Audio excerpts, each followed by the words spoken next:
let me show you a fun picture, and I'll keep turning my iPad on and off. Let me show you a fun picture back here. A loving couple. Now, this was not the WME. They were retiring from being ministers, I'm sure, in the Assemblies of God.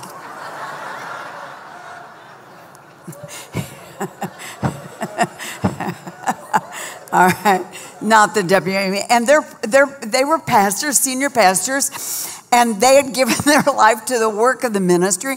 And finally, they were having, and notice the fine decorations, they were having their retirement celebration. It's what a bunch of you are hoping they'll do for you one day when you are, yeah. Anyway, all right, moving right along. But here's the nasty secret. You know, sometimes in ministry we don't tell this stuff, but I can now for reasons that will become clear. The woman, she was a sweetheart. But the man, he was mean. He was mean, and he was a good preacher, but at home, he was mean. And so there at their retirement party for the church, her kids knew how mean he'd been, and so they wanted to grant their mother's secret wish. They didn't much care about their dad's secret wish. Their mom wanted to go all these years to the Holy Lands. But because they were AG and they were not paid well, they had never had the money. And so, I am AG. That's and non-denom. I'm everything, folks. Everything but Catholic. Okay, but I'm be Catholic if you need me to be. Okay.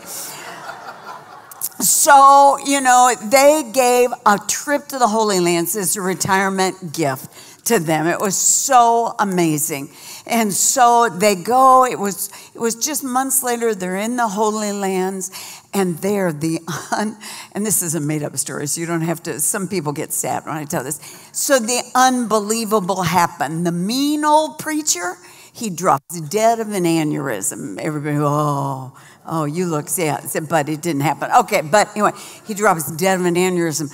His wife is just so upset because, you know, as many of us know in the ministry, it just wasn't huge dollar signs, and she didn't have a lot of extra money, and she's in the Holy Lands, and the Israeli undertaker came, and she's panicked about the money, what it's going to cost, and so finally the undertaker says to her, ma'am, you know, I want to help you out. So it will cost about $5,000 to have your husband's body flown back to America if you want him to be buried there. But hey, we respect you and what you've done for the gospel, and so we will be able to bury him here in the Holy Lands for really closer to only $500. $5,000 to $500. She said, oh, young man, I'm so grateful. Could you just give me a while to think and pray about it? He thought that was a little unusual, but sure. So he calls her back the next day, and he said, ma'am, what is your decision? What would you like done with your husband's body? And she said, oh, young man, I'm so grateful for your kindness to me, but I've decided to have him flown back to America. Really? The undertaker said, $5,000 compared to $500. She said, yes, young man, I'm a Christian, and I know that Jesus Christ also died in the Holy Lands, and he was buried here, but he rose again in 3 days. I couldn't take a chance.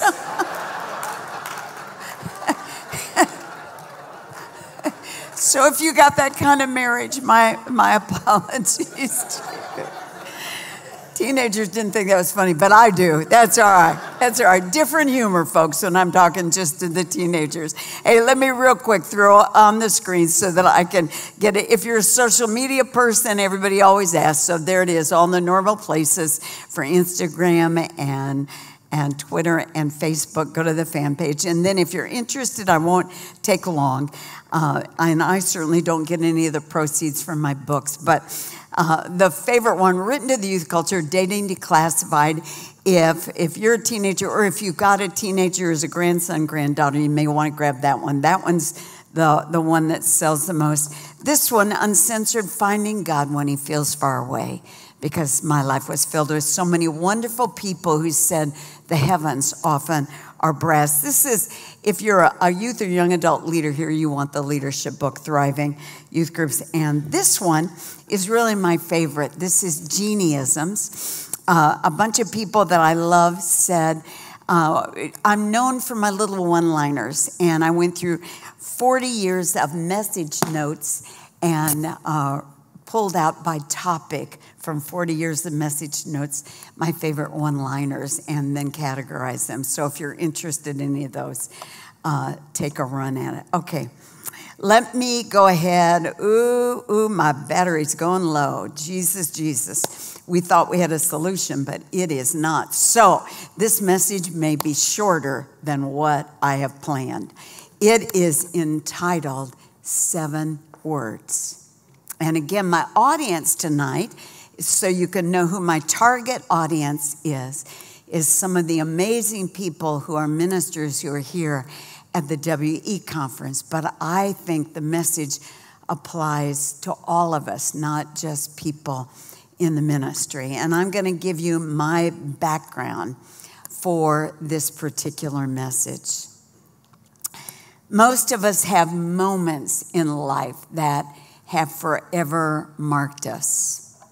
And here was one of mine. The son that Pastor Olden was so nice that he was just identifying was just a baby in my arms. So it was well over 30 years ago. And I had brought him home from the hospital. We were in the first week of bringing him home. At that point, he was our newborn. I was holding him in my arms, and I was watching the news.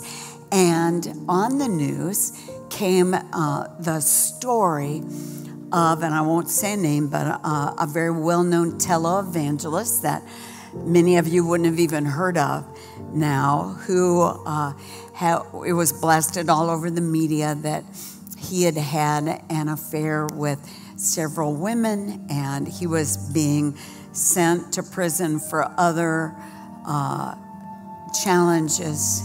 And gosh, just to show you how long ago it was, that was very uncommon in the media back then. Now it's painfully common, so common that it doesn't even make most of the media. But as I watched that man, who was at that point very revered, large ministry, it occurred to me that I was holding a son, and I didn't care if someday I didn't tell that son, Josh Mayo, or then there was a second one, Justin Mayo. I didn't care if someday I had to say to them, your mom and dad's church was not great big, or your mom's youth and young adult ministry wasn't great big. That was never the concern. But I thought, I cannot imagine how that man is explaining this to his children. And at that point, it really was a God thing, because it was more than just your casual thing. I remember taking Josh, again, newborn baby, laying him in his crib and coming back to sit in our family room, and I journaled. I did something that was life impacting. I journaled 7 words. I'll mention them later. 7 words that I wanted to be descriptive of my character. Because as I watched TV that night, I thought, that guy never meant to be a failure. But oftentimes, ladies and gentlemen, I think whether we're in ministry or we're not in ministry, I think we plan more for church programs and even birthday parties than we do long haul what our character is going to look like. And so I know this is not a sexy kind of message. I've only given it twice before, but I felt it to be what the Lord would have for tonight. And let me give you the end of the message. The end of the message, I'm going to say, listen, certainly you're welcome to leave at the end right away if you have needful things to do. But I asked Pastor Holden if it was okay if I gave us a few minutes just to prayerfully journal, whether you do it in your seats, down front, wherever you do it, to thoughtfully reflect. So don't do it now. Let me talk you through a little bit before you do it on what would be 7 words. Oh, you're so wonderful. You gave me a copy of my message, except this is the wrong one. This is the Atlanta Leadership College version, but it's better than nothing, brother. Thank you, Christina. Wrong one, though, but that's all right. We can bluff our way through with that one. All right. The message just got longer again. I mean, not really. Wrong one, but it's good. Are you okay? No, you're kidding me. I love you. I love you. I love you. You looked intelligent. I saw you. Oh, my Lord, you're a wonder. I love you. What's your name? Chad. Chad, have a book. Have a book, Chad. You'll like that one. All right. Woohoo! Some of you that think I'm bored with her already are going, get rid of the charger, you know. I'm so happy. All right. I was turning it on and off the whole time, so I just got excited. My 45%. Yes. My battery's like a lot of Christians. They wind down very quickly. All right. So I'm sorry. I'm so sorry. You can tell I'm still in youth ministry, can't you? Oh, gosh, I still love it. I'm still local church, by the way. Everybody thinks I'm not. No. I'm still local church. I still love it. I think the ultimate question in life is not what you do, but rather who you want to be. And, for some of us that have been in the ministry a couple of years, you may go, you know what, Jeanne, this is really not something that's intriguing to me because I've done ministry 20, 30, 40 years. Oh, no, you're wrong. For all of us, whether you're a teenager or whether you've been around this for a long time. I almost didn't say a name, but I'm gonna. And I say this name with the greatest respect, not even knowing that there's probably stories behind the stories. But lest some of us who've been in the ministry for a while can count out tonight and think, no, I'm already locked and loaded on this character, Jazz. There is an immortal name. Do you recognize the name Bill Hybels? From Willow Creek Community Church, an amazing man of God. Whatever has happened, past, present, future, I don't know. But it was all over the media not too many months ago. He was, to all of my friends that have been in the ministry world for a while, he was months away from officially handing over all of the reins of his very massive church outside of Chicago in Barrington. To his successors that were already named. And then he was going to run Willow Creek Association, a prominent, much like the WE, did I say it right? WME. I keep wanting to say WE or WME. Okay, got it. All right. Was it ever WME? Thank God. All right. I'm thinking, dear Lord, I'm losing it. But he was a prominent leader for many years. And then, gosh, things began to emerge. And again, I want to quickly say, he denies the accusations. Some very prominent people stood together to say stories are the same. I don't know all of it. All I'm saying is that to all of us, whether we're a teenager or a university student, or whether we're somebody like myself that's been in the ministry game for an awful lot of years, it's really easy to get a little sloppy on this character, Jazz.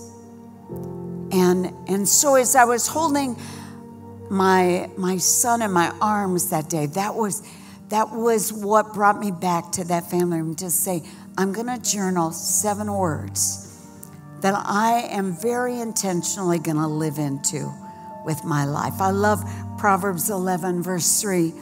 The integrity of the upright guide them, but the crookedness of the treacherous shall destroy them. Let me give you another one. In the NIV, Proverbs 22, verse 1. A good name is more desirable than great riches. To be esteemed is better than silver or gold. Isn't that true? And then Proverbs 22, verse 1 in the New Living Translation. Choose a good reputation over riches. Being held in high esteem is better than silver or gold. Here's what the ministry's taught me, that there's a big difference between having a following and being worth following. Do you hear that? There's a big difference between having a following and being worth being followed. And so, I want to say again, nobody plans to fail. Bill Hybels, and again, I'm certainly not presuming. Other things may have come out and made the 3 women who came forward absolute fabricators. I don't know.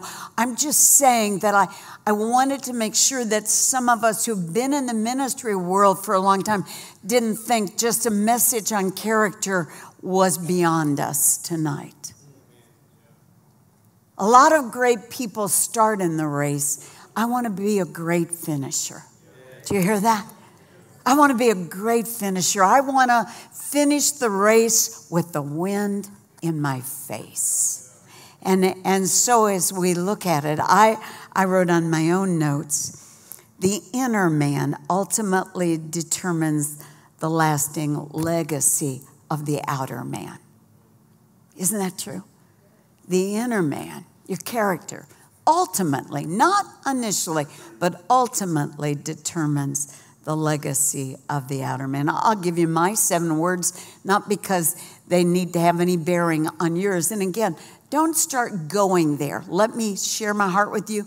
And then at the very end of service, we'll take a little prayer time to go there. So don't try to ascertain them now. My first one was daughter. Because I first wanted to be that to Jesus.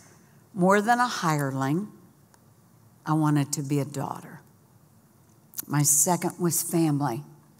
Obviously, that was near the top because my firstborn had just been born. But even that many years ago, I could tell that there was a desperate need for family in the lives of people in the youth and young adult ministry that I ran. And matter of fact, it wasn't just in the teenagers' lives, it was in our church's lives, because my husband was the senior pastor. And so I understood family as being a massive chromosome for us personally, with our own family, but also in what we created with churches. Third was pure. I remember almost writing the word holy, but somehow pure seemed to define who Jeanne wanted to be able to, not to say that I was stuffy, not that I never blew it, not that I didn't ever have to apologize, but that, you know what, when you lived up close to me, you could say, she doesn't cut corners. Pure. Fourth, compassionate.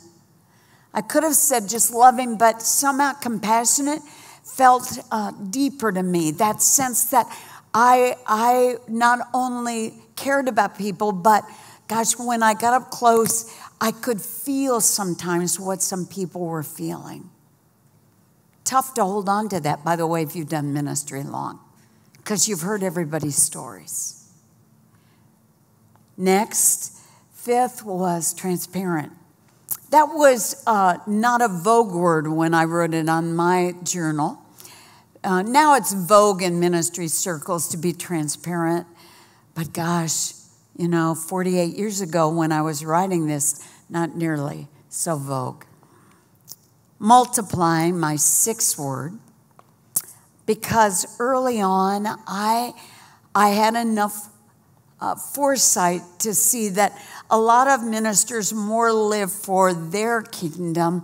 I wanted to do something to put other people on my shoulders and multiply, which I do something called the cadre, which I've done for 14 years in youth leaders coach, and that's my multiplying, giving away to other young, especially youth and young adult ministries, what I myself never had. And last of all, enduring. I'd already watched enough ministers be good starters but not good finishers. I wanted not only for the ministry world, but I wanted for my family to be able to say. And I didn't even know what that word really meant. I mean, just 10 months ago, I buried the hero of my life, my amazing husband, who had a stroke, and then it kicked him into a real serious form of dementia I'd never heard of before, called Lewy body. Kept him at home, had a Christian caregiver with him during the day when I wasn't there, and then during the evenings, it was always my honor to serve him. The last, over a year, he didn't even know who I was. He forgot who his sons were pretty early on. But again, enduring. I wish I had a theology that said to me that gosh, if you love Jesus with all your heart, the story's always going to be pretty and you're always going to understand it. But that's not the theology I have. The theology I have is that Jesus writes the last chapters. And so if I can just stay enduring, then he's going to make it up to me. So, again, let's make a run. And I want to give you, and again, those of you that are not in ministry, listen in, because this applies to way more than just some of us who are doing ministry. But I especially want to point it towards some of us who are. Unpleasant observation number one, as I was trying to figure out this character stuff. Character is not an essential to leadership, not even in the Christian world. That almost sounds like I'm cussing when I say that. I'm just saying this is what I've observed. It's not the way the Lord would have it, but as I've watched, I've seen a bunch of Christian leaders who even had big churches and big ministries, but when I got in the green room with them, it was obvious to me character was not real high on their list. Unpleasant observation number two. It's super easy in the ministry world to become what I'm going to call a poser. Now, don't get me wrong. I'm not saying posers, and you might take this differently, are fakes. I'm not saying they're hypocrites. That's really not the case with most of them in the ministry world. I'm going to define a poser as somebody who goes through the motions, acting or posing sometimes to be more spiritual in public moments than we are in private ones. Now, let me quickly say to you that there's not a person in the ministry who isn't occasionally a poser for about 1,000 different reasons. And I think the Lord has great grace for that. If you're married, you're a poser, because you know what? You have a lot of fights that halt right before you come into church on Sunday in the car.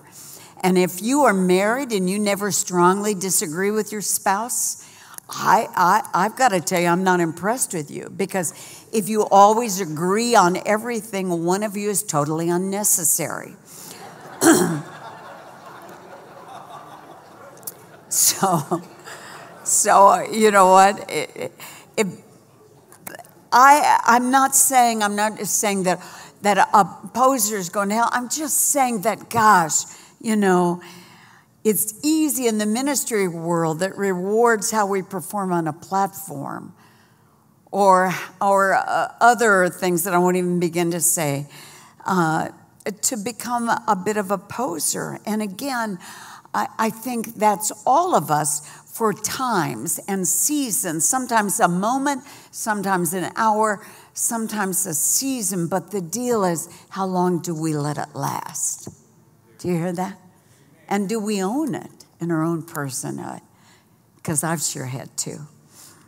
Unpleasant observation number 3, as I look at this character thing, I've found that there is very little correlation, this may offend some of you, between spiritual success and ministry success.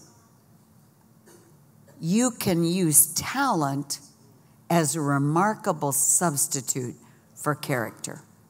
Now, will it break the Lord's heart? Yes. So make sure you know I'm not saying this is the way it should be. I'm just telling you it's what 48 years of full-time ministry's taught me. That you can be a ministry success, but not a real spiritual success. Today when I was picked up, the wonderful person, I don't want to blow his cover, said to me, "Hey, Jeanne, what's something that's breaking your heart now?" I've never had anybody ask me that in casual conversation. And I said, I guess one of the things, among others, is that in 21st century church world, there are so many talented people on platforms, whether it be speaking or music or whatever. And unfortunately, the 21st century church world lets talent be a suitable alternative for genuine anointing. And so, gosh, just because somebody can speak well or sing well or even lead well doesn't necessarily mean that they are spiritual. I think the problem is almost unconscious with many of us in the ministry, because we unconsciously believe that we are what we preach. And that preaching a message or singing a message equals living the message. But I don't know about you, but there have been times in my life where I can preach really well about prayer, but my prayer life privately is pretty stinky. And there are other times that I can preach a powerful message on servanthood and still resent 48 hours when somebody in the church treats me like a servant. All I'm saying is that we have to forever, at least I do, keep going back to saying, hey, wait a minute. I don't want to just be a person with amazing talent and giftedness. I want to be, when you peel back the layers during my worst days, like it was 10 months ago, what's she really going to be like then? I love Romans 7, the Apostle Paul. And if you listen to it, he's talking through what I call the poser filter. And I'm going to take my excerpts from the Message Bible, verses 18 through 23. For I know the law, but still can't keep it. And if the power of sin within me keeps sabotaging my best intentions, I obviously need help, it says in the Message. I realize I don't have what it takes. I can will it, but I can't do it. I decide to do what's good, but I really don't do it. I decide not to be bad, but then I do it anyway. My decisions, such as they are, don't result in actions. Don't we all relate to that? Something has gone wrong deep inside of me and gets the better of me every time. And then let me keep reading. It happens so regularly, Paul says, that it's predictable. The moment I decide to do good, sin is there to trip me up. I truly delight in God's commands, but it's pretty obvious that not all of me joins in that delight. Parts of me covertly rebel, it says, and just when I least expect it, they take charge. Don't you relate to that? I do. That's one message to preach to our congregations, but I have to live it for myself. Unpleasant observation number 4. If you want to bluff your way through ministry character-wise, you can. Unfortunately, no one will probably catch you. And even if you're not in ministry, listen to that. You can. I sometimes wish that there was, and remember, did you ever read that book in school called Scarlet Letter? I guess nobody else is, a million years ago with the adulteress, and she had the letter on the front that was an A, adulterer. I wish sometimes that it worked a little bit like that in the kingdom, so that when I went too long without a decent, quiet time, there would be an invisible L for loser on my chest, And I'd go, oh, wow, I better get more conscientious about this. Or I better get more conscientious about dealing with some hidden attitudes in my life. I'm sure I'm not the only person who deals with some wrong attitudes, Or, you hear people say things behind your back. And don't you want to even the score? If you're in real ministry, you have people talking behind your back. If you don't, bless your heart, Hell's not very nervous about you. But no, I don't mean that. Yeah, I do. All right, moving right along. Or maybe you started ministry last week. But what I'm saying is, listen, if you want to bluff your way through, you really can. And unfortunately, nobody's going to catch you. I absolutely believe in a prophetic word. So please understand, I read my Bible. But so many times through the runs, people have given me prophetic words, and I wanted them to be right. But most of the time, they were real wrong. I mean, I didn't say that to people. Pardon me, you're out of it. But, yea, verily, you are pleasing to the Lord. You are delight. He says you are his fair one. And I'm thinking, no, I'm not. No, I'm not. I'm not his fair one right now. And then other times when I needed to hear, the Lord God would reward you for your sacrifice and your whatever and for your commitment to him. It's other stuff. And I go, well, that stinks. But again, I'm saying to you, listen, if you're waiting for somebody else to call character in you, unless it's somebody you live with and they just know character because they live with you, you're probably going to be able to bluff your way through it. Unpleasant observation number 5.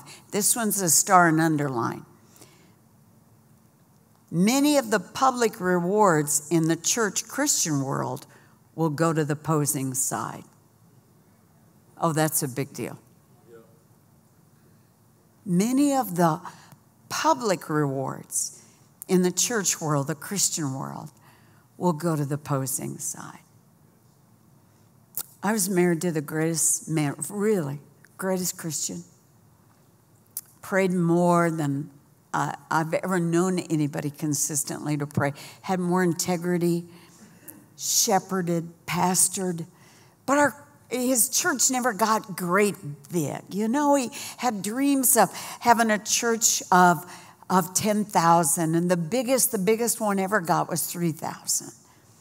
And so truth is, even all the way until later years, still many times felt like a bit of a failure. He was never, they put me on the front of ministries today in a couple of ministry magazines, but they never put the person who deserved to be the cover there. And that was my husband. But see, the church world doesn't reward prayer life. The church world doesn't reward shepherding. That's a lost skill these days. And again, I'm not saying there's wrong with anything that is rewarded, results and numbers and bucks and bodies. I'm just saying, please be aware that all too easily the rewards go to the posing side. At least the rewards here on earth. And I can't tell you how many times Sam and I have quoted, and I'm still quoting, when he says, if you give a cup of cold water away in my name, you don't lose your reward. But you got to wait sometimes, because those rewards oftentimes don't come from the church world down here. I love Matthew 7, verses 21 through 23. It validates that somebody can be a leader in the church world, and sometimes when they stand before Jesus, it's going to be looked at very differently. And this is from the New Living. Not everyone who calls out to me, Lord, Lord, will enter the kingdom of heaven. Only those who actually do the will of the Father in heaven will enter. On Judgment Day, many will say to me, Lord, Lord, we prophesied in your name, cast out demons in your name, perform many miracles in your name. See, they're on the front of magazines. But I will reply, I never knew you.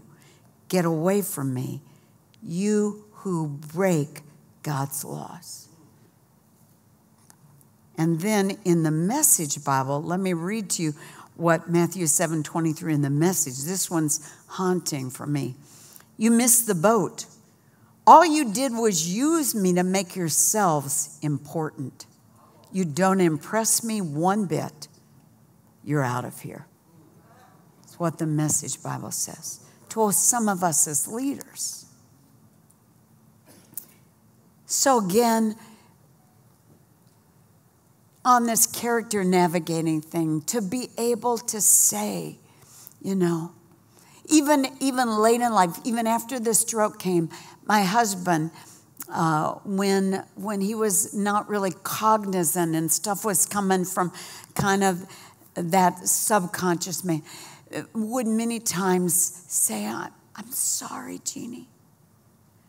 And I knew full well what that was, because this amazing man of God often felt like he should be sorry because he couldn't be the big person who grew the church to $1 billion and gave us the bank account of whatever, and could have a big church that he could pass on to his son or his sons one day.